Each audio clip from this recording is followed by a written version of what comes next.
ایک صاحب کہتے ہیں کہ میں ایک باندی خرید کر لایا، دیکھنے میں وہ کمزور سی تھی، بیمار سی لگتی تھی۔ سارا دن اس نے گھر کے کام کیے اور عشاء کی نماز کے بعد مجھ سے پوچھنے لگی، کوئی اور کام بھی میرے ذمے ہے؟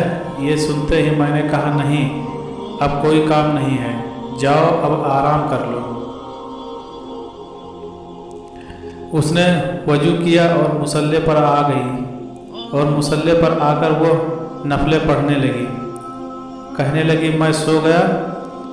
تہجد کے وقت جب میری آنکھ کھلی تو میں نے دیکھا کہ وہ اس وقت اللہ تعالیٰ سے دعا مانگ رہی تھی، مناجات کر رہی تھی، اور مناجات میں یہ کہہ رہی تھی کہ اے اللہ، آپ کو مجھ سے محبت رکھنے کی قسم، آپ میری یہ بات پوری فرما دیجیے۔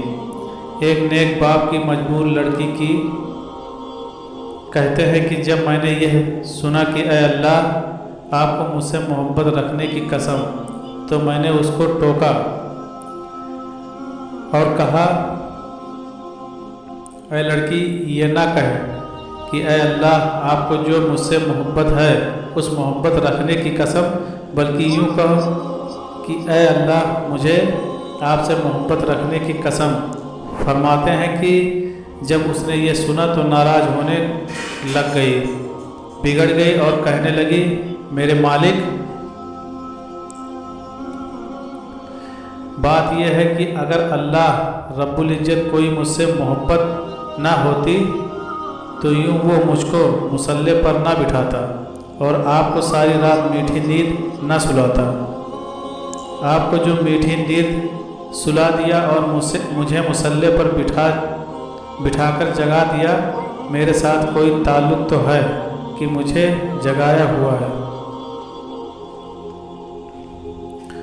سبحان اللہ۔ ایک وہ وقت تھا کہ تہجد کے وقت یوں اپنے رب سے اپنے تعلق کے واسطے دیا کرتے تھے، اے اللہ، آپ کو مجھ سے محبت رکھنے کی قسم۔